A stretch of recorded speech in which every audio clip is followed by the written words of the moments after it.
इस कहानी में अब आगे मनोज कहता है कल सुबह होते ही यहाँ से आगे चल बिजली चली जाती है और उनके सामने वो लड़की थी सुजान का बस चेहरा ही नजर आ रहा था।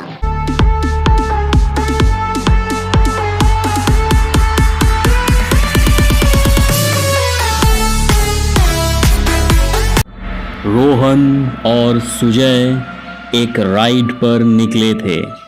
वे दोनों दिल्ली से हिमाचल का सफ़र कर रहे थे। सुबह से रात हो गई। वे लोग हिमाचल तक पहुंच गए थे पर अभी भी अपनी मंजिल से दूर थे। तभी रोहन कहता है, भाई यहीं कहीं रुकने का इंतजाम करते हैं। सुजय कहता है, यहाँ तो दूर दूर तक कुछ नजर नहीं आ रहा है, थोड़ा आगे चलते हैं, कुछ ना कुछ जरूर मिलेगा। दोनों चिमला गांव के सरहद के अंदर आ गए। ये गांव बिराना था, लेकिन दूर उन्हें एक बड़ी इमारत दिखी। दोनों उसी दिशा में चल पड़े और रात के अंधेरे में उन दोनों ने आवाज दिया।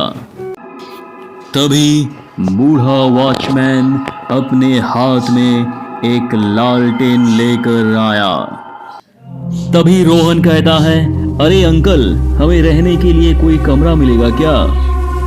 तभी वॉचमैन कहता है, नहीं बेटा, अंदर जाना सख्त मना है। सुजय कहता है, अरे यार, एक तो पूरे दिन बाइक चलाकर कमर टूट गई है, ऊपर से कोई कमरा भी नहीं मिल रहा है। वॉचमैन कहता है, मैं तुम्हें अंदर तो नहीं जाने दे सकता, पर अगर तुम चाहो तो मेरे साथ मेरे कैबिन में रह सकते हो। वहाँ सोने के लिए बिस्तर भी है और तुम दोनों के लिए खाना भी। रोहन कहता है, चलेगा अंकल, आप तो ग्रेट हो, आप जैसा दिलदार देखा ही नहीं कहीं। दोनों लड़के वॉचमैन के केबिन में गए और फिर वॉचमैन ने उन दोनों के लिए गर्मा गर्म चाय बनाई। ठंड बहुत थी तो दोनों दोस्तों को चाय बहुत पसंद आई।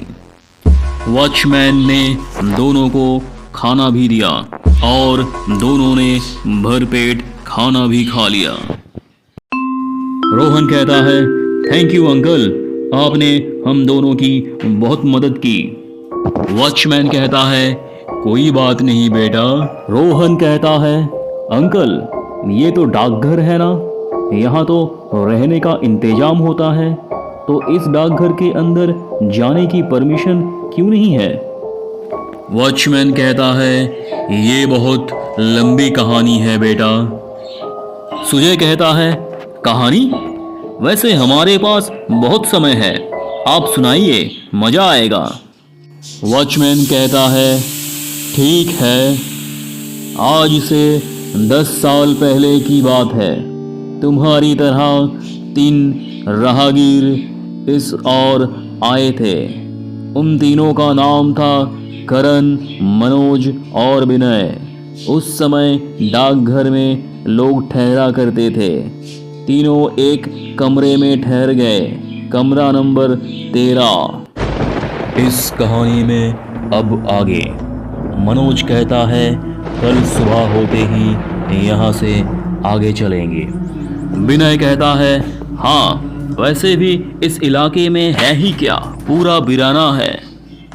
करण कहता है, हाँ वो तो है, पर अच्छा है कि इलाके में ये डाकघर है, वरना हम सब क्या करते। तब मनोज कहता है, क्या करते? क्या मतलब, खुले आसमान में सोते? विनय कहता है, और खाते क्या, घास फूस? वे लोग बातें ही कर रहे थे, अचानक उन्हें किसी लड़की की हंसी सुनाई दी। तभी करण कहता है, इस डाकघर में कोई औरत भी है लगता है। विनय कहता है, मुझे तो ये हंसी अपने कमरे में ही सुनाई दे रही है। उनमें से एक बाहर जाकर देखा तो हंसी बाहर सुनाई नहीं दे रही थी। विनय कहता है हंसी अंदर ही आ रही है। मनोज कहता है लेकिन यहाँ कोई औरत नहीं है। वे लोग हंसी कहां से आ रही है ये खोजने लगे। अचानक डाकघर की बिजली चली जाती है और उनके सामने वो लड़की थी सुजान।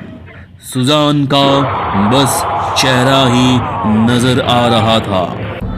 मनोज कहता है आप कौन है और हमारे कमरे में क्या कर रही है? सुजान हंसती रही और हंसते हंसते तीनों राहगीरों को मौत के घाट उतार दिया।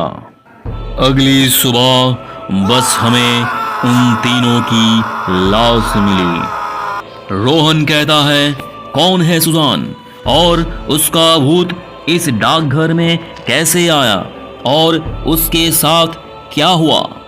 तभी वॉचमैन कहता है ये जानने के लिए तुम्हें सुजान की कहानी सुननी पड़ेगी। 11 साल पहले की बात है। हमेशा की तरह टूरिस्ट हिमाचल घूमने के लिए आया करते थे और कई टूरिस्ट शिमला में भी ठहरा करते थे। ऐसे ही एक टूरिस्ट ग्रुप में सुजान यहाँ आई थी।